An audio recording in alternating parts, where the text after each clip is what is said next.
Poderoso Deus e eterno Pai, fale conosco através da Tua Palavra, que nosso coração seja uma terra fértil para receber essa palavra, essa semente, que ela possa germinar e produzir muitos frutos que glorifiquem o Teu nome.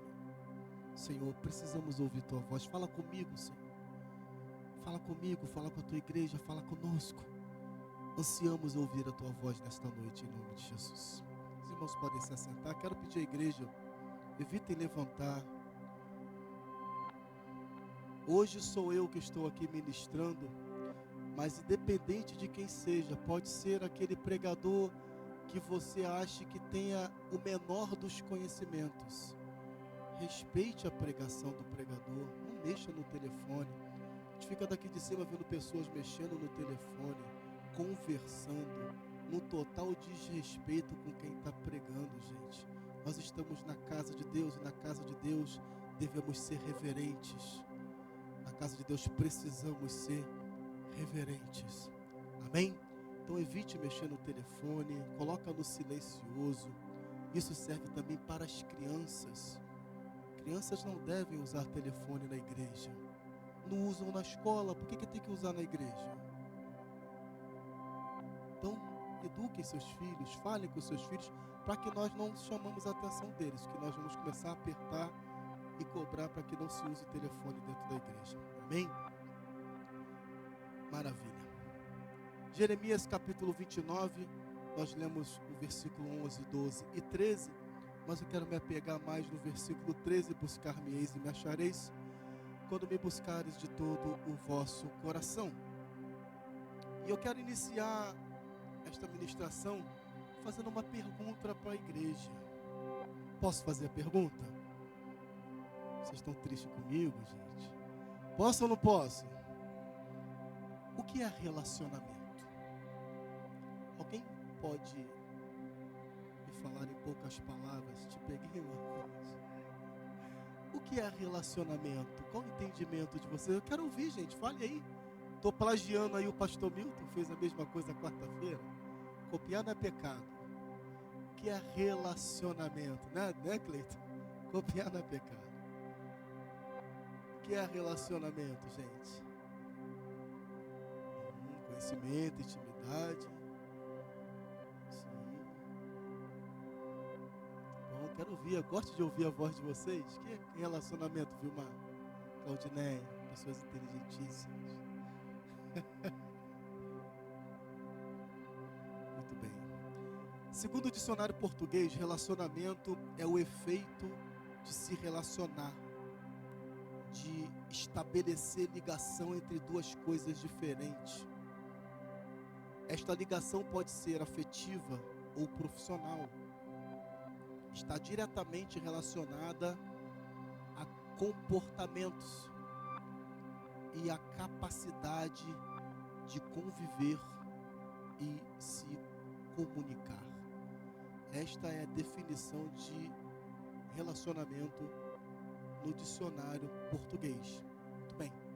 Na Bíblia, a palavra relacionamento, ela não é citada diretamente, literalmente, nenhuma única vez na Bíblia. Você não vê essa palavra relacionamento escrita de maneira literal na Bíblia.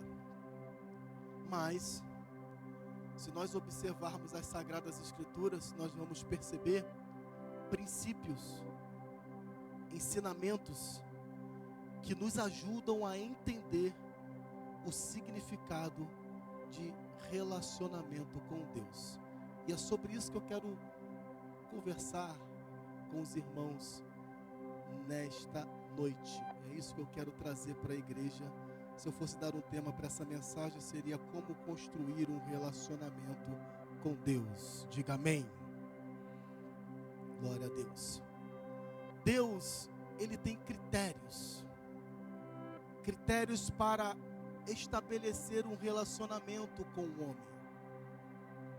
É muito semelhante ao relacionamento entre homem e mulher. Por isso que Jesus diz assim, olha, maridos, amai vossas esposas como eu amo a igreja. Essa analogia ela procede muito, porque estabelece critérios. Quando eu conheci minha esposa, estava vivendo um maremoto, um terremoto, um tsunami na minha vida. E quando a gente passa por momentos difíceis, não existe meio termo, né?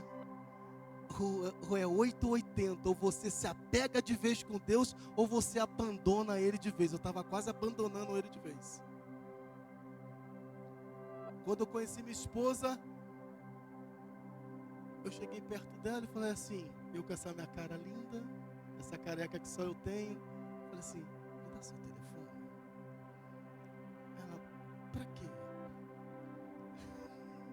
Falei, pra te ligar, uai, igual o mineirinho faz, né? Pra te ligar, uai. Aí ela, olha, se você pensa em sair comigo, você primeiro tem que ir lá na igreja. E eu tinha vivido uma vida numa igreja que não era Assembleia de Deus. E quando eu fui na Assembleia, meus irmãos, que vontade que eu tive de ir embora. Falei, meu Deus, o que é isso? Eu não estava acostumado. Não era, eu era neopentecostal. Eu não era pentecostal. E foi uma dificuldade muito grande. Mas por que eu estou dizendo isso? Porque ela estabeleceu um critério para que alguém se aproximasse dela. E com Deus não é diferente. Deus é um Deus de critério. Repita comigo, Deus é um Deus de critérios. Deus é um Deus de critérios. Até para honrar, Deus tem critérios. Mas vou falar sobre isso mais à frente. Os critérios de Deus são pautados, óbvio, na palavra de Deus. Critérios que nos elevam a construir, a estabelecer um relacionamento com Ele. Porque entendam o que eu vou lhe dizer, eu acho que eu já preguei isso aqui. Deus, Ele tem muitos propósitos na vida do homem. Quantos concordam, diga amém. Deus é um Deus de propósito. Ele tem propósito na minha vida e na sua vida. Mas o maior propósito de Deus, a maior chamada de Deus para a sua vida, não é pregar, não é tocar, não é cantar. O maior chamado de Deus na vida do crente é para relacionar-se com Ele. Deus, Ele não criou o homem, claro, que faz parte a adoração, o culto, a pregação, o instrumento faz parte da adoração. Mas você foi criado, eu fui criado, nós fomos criados para se relacionar com Deus. Foi por isso que Deus criou um jardim no Éden e colocou lá o homem. Porém, eu quero que você entenda que Deus estabelece critérios para que sejam para que seja construído este relacionamento. Quantos entendem, diga amém. E eu separei aqui alguns, eu vou lendo aqui na medida do possível, tomara que eu consiga terminar. O primeiro critério que Deus estabelece para iniciar um nível de relacionamento com o homem é o amor. É o amor. Onde nós vemos isso? João capítulo 3, versículo 16, que diz: porque Deus amou o mundo de tal maneira que deu o seu único filho, para que todo aquele que nele crê não pereça, mas tenha vida. O verdadeiro amor, quem ama de verdade, não se permite dar nada mais do que seja o melhor. Quem ama a Deus, fala comigo, irmãos. Quem ama a Deus, o que você tem dado para Ele é o melhor? Vou fazer novamente a pergunta que algumas pessoas já conhecem o pastor Júlio e não levantaram a mão. Quem ama a Deus? Quem não levantou a mão não ama? O que você tem dado a Deus o melhor? Porque quem ama presbítero Marcondes não pode dar outra coisa senão o melhor. E Deus, Ele nos prova isso. Deus, Ele é exemplo disso. Eu li para vocês. Deus amou o mundo de uma tal forma que Ele deu o seu melhor. Jesus era o melhor de Deus. Jesus era o melhor que Deus tinha para dar para a humanidade. Ele poderia ter levantado outro profeta. Poderia ter sido João Batista. Poderia ter sido qualquer um outro. Mas aprove ao Senhor dar o melhor. Por quê? Critério de relacionamento. Deus queria reconquistar. Deus tinha a intenção de trazer novamente o homem para Ele. Deus tinha a intenção de resgatar o homem para Ele. E para fazer esse resgate, Ele tinha que fazer algo diferente. Ele tinha que dar o melhor. E aí na conversa ali entre a trindade, quem enviarei? Quem enviarei? Aí Jesus fala, envia-me a mim. Eu vou lá. Eu pago esse preço. Portanto, preste bem atenção. Deus nos deu o seu melhor, seu único filho. Para Deus, o amor não é como nos filmes de Hollywood. Isso nada tem a ver com amor. Jovens, amor não tem nada a ver com aqueles beijos ardentes. Não, isso não é amor. Para Deus, amor exige sacrifício. Para Deus, amor conota renúncia.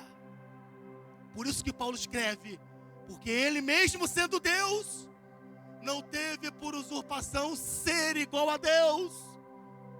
Antes se negou, se anulou, se humilhou até a forma de servo, se sujeitou a uma morte e morte na cruz.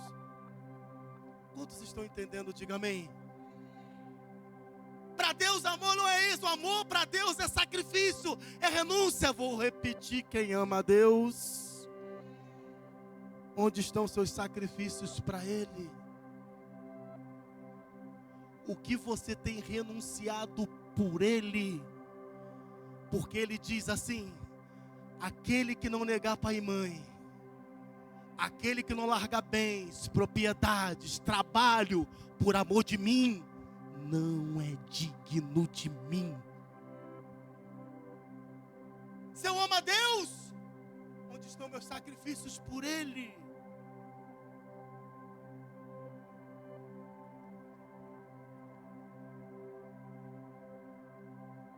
Segundo critério, respeito. Repete comigo, respeito. Escute isso, Deus respeita as decisões do homem, mesmo sabendo que são ruins. Ele respeita. Ele respeita. Deuteronômio capítulo 30, versículo 19. Se puder botar aqui no telão, por favor, Farley. Deuteronômio 30, 29, Deus vai dizer assim, olha, eu tenho o céu e a terra como testemunha de que eu coloquei diante de vocês vida e morte, bênção e maldição. Ele ainda dá um conselho, Deuteronômio capítulo 30, versículo 19. Ele diz mais, escolha a vida, para que você viva e também a tua descendência, a tua família. Quantos entendem, diga amém. Deus não criou seres autômatos, robôs, programados para louvar. O Júlio é programado para pregar, o pastor Fernando é programado para tocar violão, o Gilvan é programado para tocar bateria, o Marcondes é programado para ensinar na escola. Não, Deus não criou seres autômatos, robôs. Deus respeita suas escolhas e suas decisões. Repita comigo, Deus mais fé, gente. Deus respeita minhas escolhas e minhas decisões. Deus, ele respeita esse princípio. Havia na Ásia uma igreja em Laodiceia. Os irmãos já devem ter lido lá no livro de Apocalipse. Essa igreja, irmãos, era rica. Presta atenção, essa igreja era abastada, tinha de tudo. Financeiramente falando, materialmente falando, não lhe faltava nada. Era bela a igreja. Eles diziam: nós somos ricos, nós não precisamos de nada, enriquecidos estamos. Porém, quando eles adoravam, pastor Fernando, dava ânsia de vômito em Jesus. O culto dele fazia Deus sentir vontade de vomitar. A igreja era linda por fora, aparentemente a melhor, mas a adoração dava ânsia de vômito em Jesus. O que a sua adoração provoca no Deus que você serve?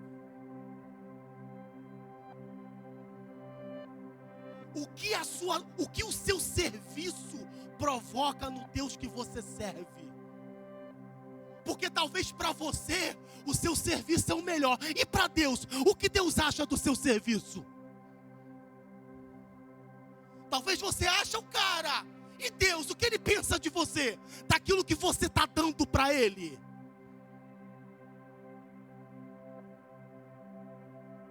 O que Deus pensa? Laodiceia era melhor. Mas Jesus estava do lado de fora, batendo na porta, pedindo para entrar.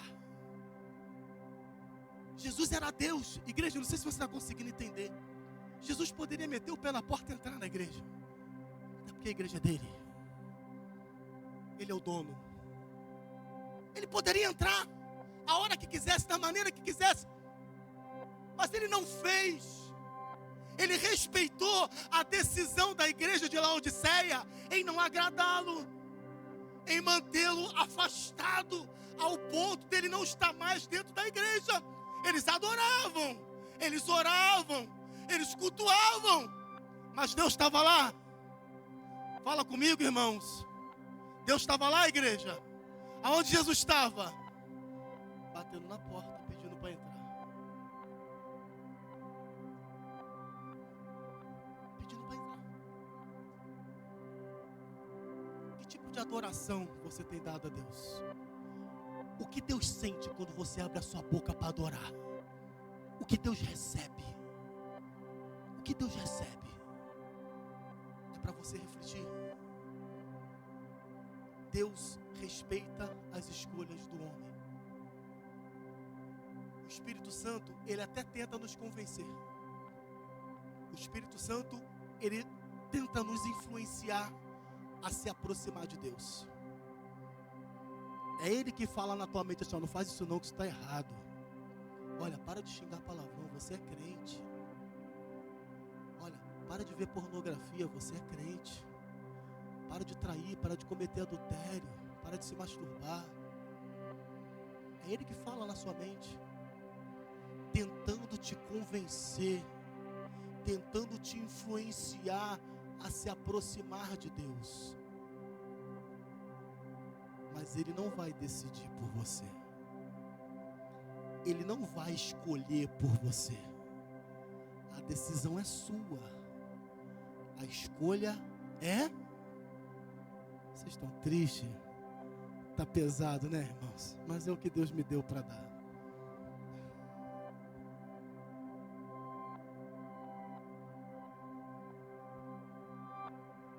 Nós damos aquilo que nós temos. O que Deus fala comigo é isso. Eu já tentei pregar sobre fé, sobre cura, não consigo. Prego sobre salvação, sobre relacionamento. Que é isso que leva para o céu, gente. Você vai entender. Terceiro critério de Deus para construir um relacionamento forte com Ele: fidelidade. Repita comigo, fidelidade. 2 Timóteo capítulo 2, versículo 13. Paulo escreve para Timóteo, ensinando Timóteo, dizendo: Timóteo, se nós formos infiéis, ele permanece fiel. Amém? Nenhuma atitude minha ou sua, preste atenção nisso, nenhuma atitude minha ou sua muda quem Deus é de fato.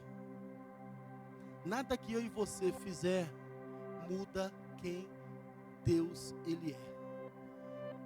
A essência de Deus nos muda. O Espírito Santo de Deus nos transforma. A essência de Deus na vida de qualquer... Você pode ter o coração mais duro. Você pode ser a pessoa mais resistente, Já viu aquelas pessoas carrancudas, teimosas? Quem já já tratou com pessoas teimosas, que não muda de opinião nem...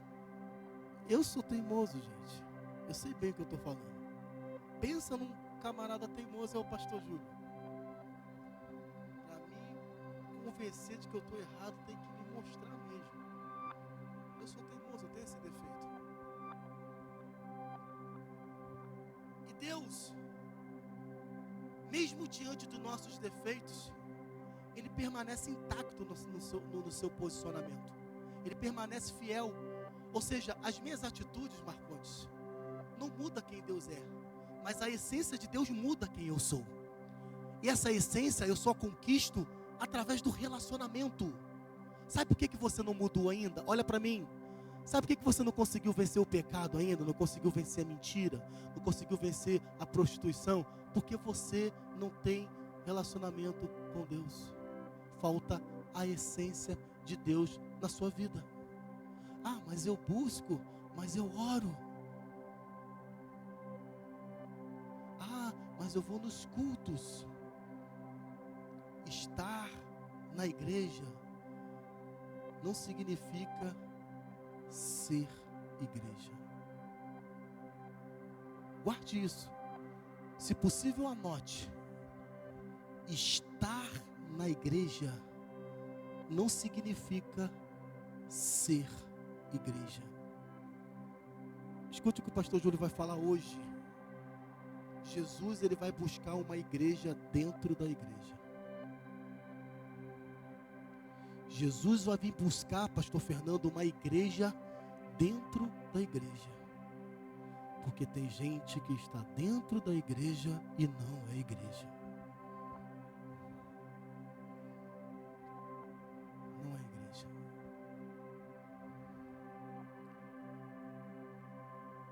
Ah, pastor, se Deus é fiel, mesmo quando eu sou infiel, então por que vem as lutas? Então por que eu estou passando essa situação? Ah, se Ele é fiel, eu tinha que permanecer fiel, me abençoando. Não. Você já ouviu falar da lei da semeadura?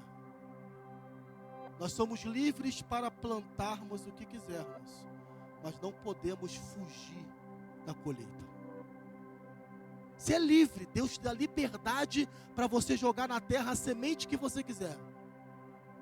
Mas saiba que você colherá. Olha para o teu irmão do lado e fala: você vai colher. Seja boa ou ruim, vai colher. Colher.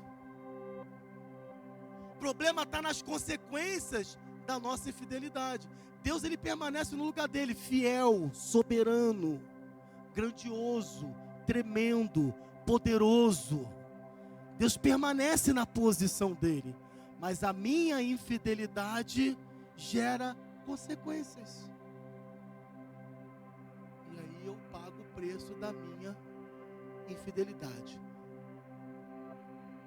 Quarto critério: comunhão. Repita comigo: comunhão. Agora olha para mim. Desde o Éden, que Deus, ele propõe ao homem momentos de comunhão. Se você for lá no capítulo 3 de Gênesis, você vai ver que na viração do dia, Deus descia para ter com o homem. Tanto que quando eles desobedeceram a Deus, Na viração do dia, Deus desceu e procurou Adão e Eva. Onde vocês estão? Eles haviam se escondido atrás das árvores lá, porque já tinham conhecimento do bem e do mal. Desde a criação que Deus busca se relacionar com o homem. Acorda aí, olha para o teu vizinho e fala assim: olha, Deus quer se relacionar contigo. Deus quer ter comunhão contigo. Foi para isso que Ele te chamou. Amém, irmãos? A cruz aponta para comunhão, para relacionamento. Você sabia disso? Quem sabia, levanta a mão. Se você não sabia, eu vou te ensinar. A cruz aponta para relacionamento. O madeiro na vertical aponta para o relacionamento, do resgate, do relacionamento entre o homem e Deus. O madeiro na horizontal aponta para o relacionamento do homem para com o homem. Portanto, eu quero dizer para você, o seu relacionamento com Deus reflete literalmente no seu relacionamento com o seu irmão. E dentro da igreja, o que mais a gente vê é o irmão de birrinha com o outro irmão. Eu não falo com ele porque ele é gordo. Eu não falo com ele porque ele é isso. Eu não falo com ele porque ele é aquilo. Eu não falo com ela porque ela é nariz em pé. O que mais a gente vê dentro da igreja? O irmão não fala com o outro. O seu relacionamento com Deus reflete diretamente no seu relacionamento com o seu irmão, com os homens. Por isso eu acredito que quando nós estamos em comunhão com Deus, também temos comunhão com o nosso irmão. Um crente que tem relacionamento com Deus, ele não perde tempo com fofoca, ele não perde tempo com intriga, ele não perde tempo com apontamentos, ele não empresta a mente nem a língua para Satanás, para ficar falando mal dos outros. Ele não perde tempo com isso, ele tem mais que se preocupar. A preocupação do crente que tem relacionamento com Deus é agradar a Deus, é buscar mais e mais a Deus. Por isso que Oséias fala assim: conheçamos e prossigamos. Se eu conheço a Deus, eu vou continuar buscando conhecê-lo. Se eu tenho intimidade com Deus, eu vou orar mais para ter mais intimidade ainda. Se eu me relaciono com Deus, eu vou santificar mais, para o meu relacionamento estar mais estruturado. O crente que tem relacionamento com Deus, ele não perde tempo com essas coisas. Não perde. O crente que tem intimidade com Deus, que tem comunhão com Deus, que se relaciona com Ele, quando ele vê alguma coisa de errado, ao invés de apontar e de fazer fofoca, ele dobra o joelho e vai orar. Porque o crente que tem intimidade com Deus, Deus ouve a oração dele. Deus ouve. Ele é íntimo. É como pai e filho, marido e mulher, amigos. Amigos. Deus chama Moisés de amigo. Os irmãos de Moisés falaram mal dele, fizeram fofoca dele. E Deus chamou os dois e falou assim: olha só, vem cá. Com vocês eu falo por sonho. Com você, Miriam, eu falo por sonho. Com você eu falo por profecia. Mas com Moisés o assunto é diferente. Com ele eu falo cara a cara. Ele é meu amigo. Esse era o relacionamento de Deus com Moisés. E é esse tipo de relacionamento que nós temos que buscar com Deus. A gente perde tempo com nada. A gente perde tempo com coisas que não significam nada. A igreja está com um péssimo hábito. Quando eu falo igreja, é de maneira geral, de estar delargando, não se preocupando mais com um único ato que nos fará ver a Deus. Quem quer ver a Deus, levanta a mão. Pastor, o que eu preciso fazer para ver a Deus? Quem sabe? Santificação. Sem ela, ninguém. Pode ser bispo, pastor, maior pregador das Américas, do mundo inteiro. Se não santificar, não vê a Deus. Se não santificar, não vê a Deus.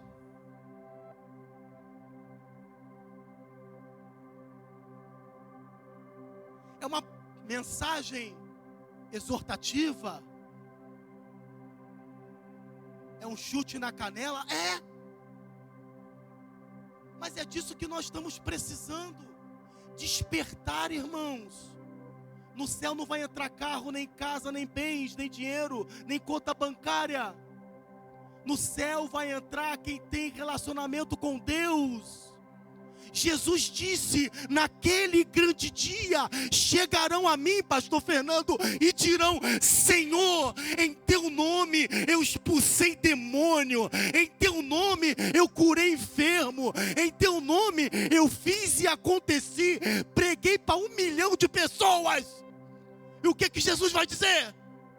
Em verdade te digo que eu não te conheço.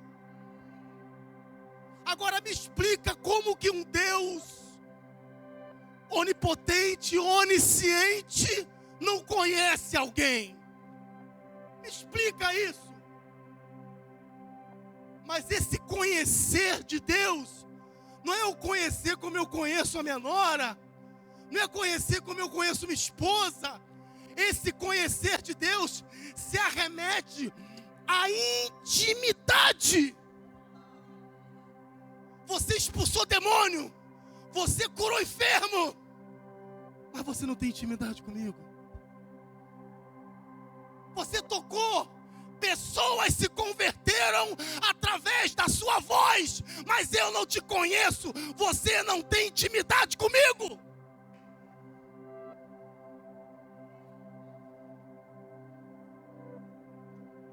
É isso. Nós precisamos estabelecer, construir. Quem já construiu precisa reconstruir. Toda a casa precisa de uma reforma. Talvez você está se tornando aquele profeta velho, né? Agarrado nos padrões antigos. Ah, mas a Bíblia diz que eu não devo remover os marcos antigos. Não deve mesmo. Deve buscar restauração na sua vida espiritual, no seu relacionamento com Deus, reconstrução na sua intimidade com Deus, porque você não ora mais, porque fica 2 horas vendo um filme no Netflix, mas não consegue ficar meia hora de joelho orando, porque tem toda a disposição para fazer suas atividades, mas não tem disposição para jejuar, para buscar a Deus como se deve, para ser fiel ao Senhor.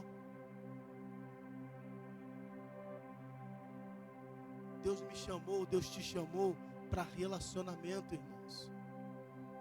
Só que para se relacionar com Deus existem critérios. E aí, eu não vou nem falar dos próximos, acho que já deu.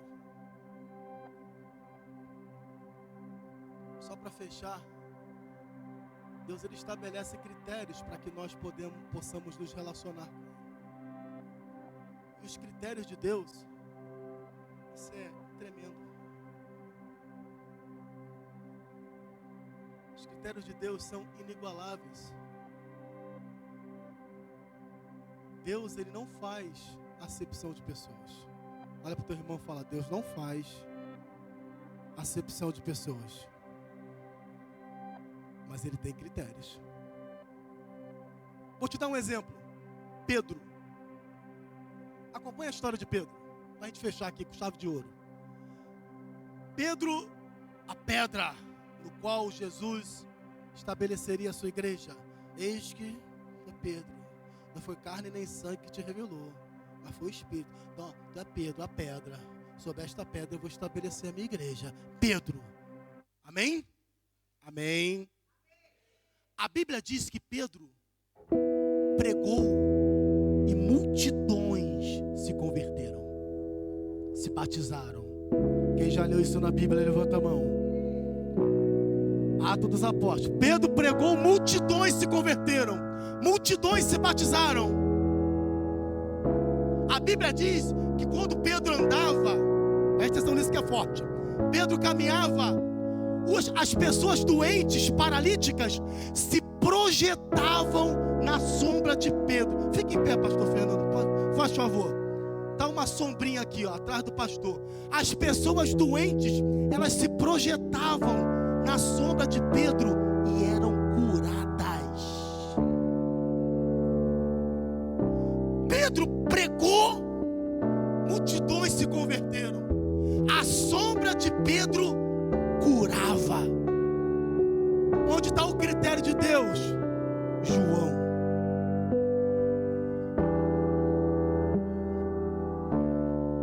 Pedro curou, pregou, multidões se converteram. Morreu na cruz de cabeça para baixo. João viu o trono da glória de Deus. O que é melhor? Ter carro do ano, casa própria, conta bancária recheada e ir para o inferno, do que ver a glória de Deus? Pedro curou, pregou, batizou. A João viu o trono em vida. Não foi depois que morreu, foi para o céu, não. Em vida, foi arrebatado e viu o trono da glória de Deus. Sabe por quê? Porque Pedro tinha fé, João tinha intimidade. Pedro era pedra, João era amigo. Quando Judas entregou Jesus, todos os apóstolos fugiram, só quem ficou foi João. Na cruz do Calvário, você não vê o nome de nenhum dos apóstolos, só de João. Jesus olha da cruz assim: mulher, eis aí teu filho. Foi o único que ficou, os outros foram embora. Esse é meu amigo, e agora ele é teu filho. Essa aí é tua mãe. Intimidade.